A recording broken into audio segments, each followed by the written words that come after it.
É um privilégio nosso, semana após semana, sentarmos confortavelmente nesse edifício ou no sofá de casa, ouvirmos o pastor pregar o evangelho com toda a energia e empolgação possíveis, mas depois de anos e anos ouvindo o servo de Deus, a pergunta que fica é: o que você tem no seu coração? Você tem recebido o Espírito Santo? Se não, cuidado, você pode não ser melhor do que a mulher de Ló, e olha o fim dela. Os nossos filhos precisam considerar o que eu estou dizendo aqui hoje, e como eu pensei nos meus essa semana, e como eu disse isso ao mais velho, pensei muito em você essa semana. É um alto privilégio crescer num ambiente cristão, ter pais piedosos, comprometidos, pais que oram ao pé da cama, que trazem os filhos à igreja, que investem tudo que eles têm na formação espiritual deles. É um privilégio ser ensinado no evangelho desde cedo, é um privilégio ter as memórias mais remotas da infância no seio da igreja. Mas cuidado para que você, criança, juvenil, adolescente e jovem, não cresça infrutífero no meio de todas essas vantagens. Cuide para que o seu coração não permaneça duro, impenitente, mundano, apesar de todos esses privilégios. Você não poderá entrar no reino de Deus, ouça o que estou lhe dizendo, se apoiando na fé da sua família ou dos seus parentes. Isso não vai funcionar. Você vai precisar comer o pão da vida por si mesmo. Você vai precisar receber o Espírito Santo no seu próprio coração. Você vai precisar arrepender-se dos seus próprios pecados. Você vai precisar ter a sua própria fé. Você vai ter que desenvolver a sua própria santidade, senão você não será melhor do que a mulher de Ló. E Jesus disse: lembrem da mulher de Ló. Eu realmente espero que você desfrute dos seus privilégios espirituais, mas que você não se apoie neles, porque eles são inúteis para a salvação. A esposa de Ló tinha muitos privilégios, mas o seu coração estava dividido, e num coração dividido não há o domínio do Espírito Santo. Pastor, você não estaria sendo muito exigente com essa pobre coitada? Não perca de vista que toda a nossa conversa está baseada num alerta feito pelo próprio Jesus. Lembrem da mulher de Ló. Não é criatividade do pregador, eu só estou apenas sublinhando o que Jesus disse, e ele falou isso para a igreja, ele falou isso para aqueles que esperavam o seu retorno. No relato primário, o seu pecado está registrado em pouquíssimas palavras. Ela olhou para trás. Isso não soa pequeno demais para você? Para Deus ter punido ela com tamanha severidade? Não parece um pouco desproporcional? Isso é o que a maioria das pessoas pensam. Há alguns anos atrás eu cheguei numa igreja. Recente eu tinha assumido aquele distrito pastoral. E uma mulher responsável por organizar o culto de jovens no sábado à tarde me procurou e disse: pastor, eu estou com uma ideia para fazer o culto de jovens aí no próximo mês, e eu queria saber a sua opinião. Eu acho que nós tratamos a mulher de Ló com muita severidade. Eu queria considerar nesse culto as razões pelas quais ela olhou para trás. Vamos pensar junto aqui.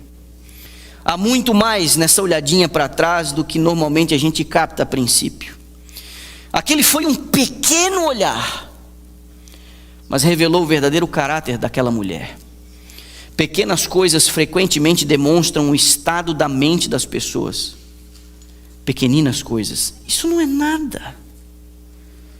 Pequenos sintomas são frequentemente sinais de doenças incuráveis e mortais.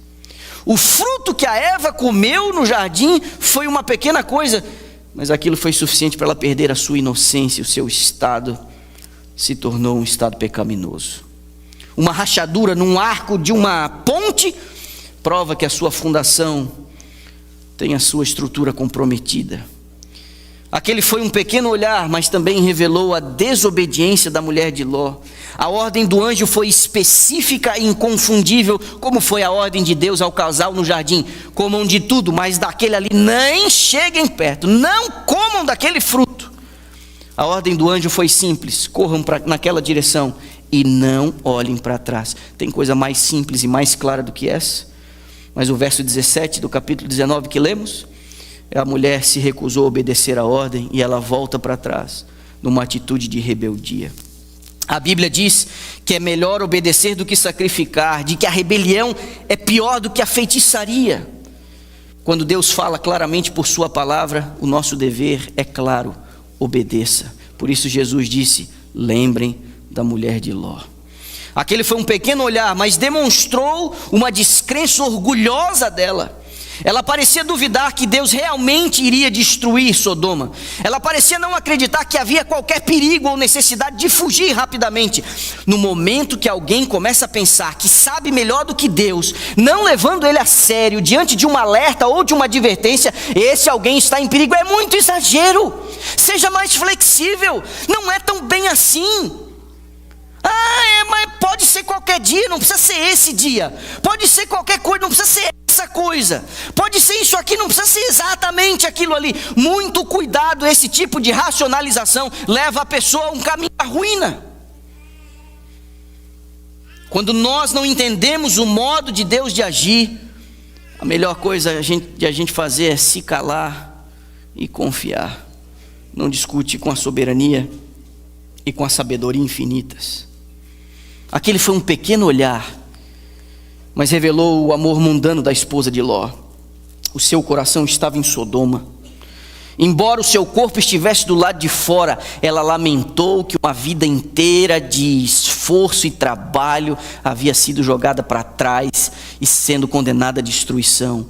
O carro, a casa, os móveis, a roupa, os seus utensílios, as suas memórias, as suas lembranças. Que coisa é essa, eu sair com a roupa do corpo para começar tudo de novo com a idade que eu tenho? Ela se volta em rebeldia porque na cabeça dela não era justo. Seu coração estava ainda na cidade, embora o seu corpo já estivesse do lado de fora. Ela havia deixado seus afetos para trás. 2 das filhas que moravam ainda com ele saíram, mas ela havia deixado parte da família lá. Ela tinha outras filhas que ficaram lá com seus genros. E parece, como algumas pessoas costumam dizer, tolas costumam dizer: eu não quero ir para o céu se a minha mãe não for. Eu não quero ir para o céu se o meu filho não for. Você não sabe o que você está dizendo.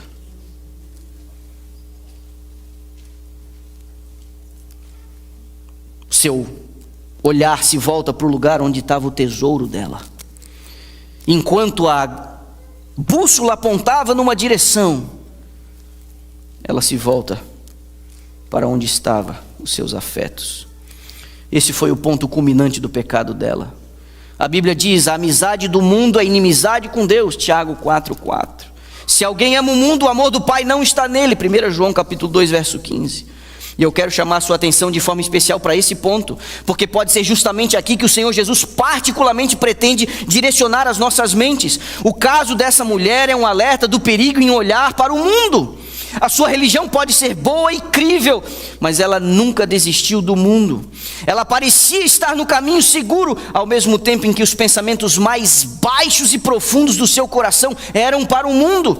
O imenso perigo do mundanismo é a principal lição que o Senhor Jesus quer que aprendamos com essa mulher. Esse Jesus que andam vendendo por aí, um Jesus acomodado ao gosto de sua clientela, esse Jesus não existe. Nessas 4 palavras do verso 32 do capítulo 17 de Lucas, ele diz o seguinte: lembrem da mulher de Ló. E esse é um lembrete para que você não tenha o seu coração no mundo. Jesus não vai se ajustar às nossas preferências, porque as nossas preferências estão corroídas pelo pecado. Ele não vai rebaixar o nível das suas exigências, porque nós estamos afetados de tal maneira que, se não houver uma transformação completa do nosso ser, nós não estaremos habilitados a morar com Ele. Eu acredito que nunca houve um momento em que os avisos contra a mundanidade fossem tão necessários para a igreja de Cristo como são hoje. Cada época tem a sua própria epidemia, mas existe uma constante ameaça à igreja e ao mundo. É uma pestilência que caminha na escuridão, uma doença que destrói ao meio-dia, e pesa sobre os meus ombros a responsabilidade de advertir a minha igreja sobre uma religião da boca para fora, um cristianismo superficial. Pelo amor de Deus, lembre da mulher de Ló. Ela não era uma assassina, ela não era uma adúltera, ela não era uma ladra. Ela professava seguir a Deus, mas ela olhou para trás. Há milhares de pessoas batizadas em nossas igrejas cristãs em todo o mundo, que são provas inequívocas contra a imoralidade, a infidelidade, mas ainda assim, milhares e milhares de cristãos que são vítimas do amor ao mundo. Há milhares que correm bem por uma temporada e parecem propensos a chegar ao céu, mas acabam ficando pelo caminho, virando as costas a Deus. O que mudou para essas pessoas? Eles acharam que a Bíblia não é mais verdadeira, que o Senhor Jesus não consegue manter a sua palavra? Não, de jeito nenhum. O que mudou? Eles foram infectados por uma pandemia. O amor deste mundo os contaminou. Essa é a pandemia, o amor do mundo. Por isso é hora de a gente lembrar da mulher de Ló.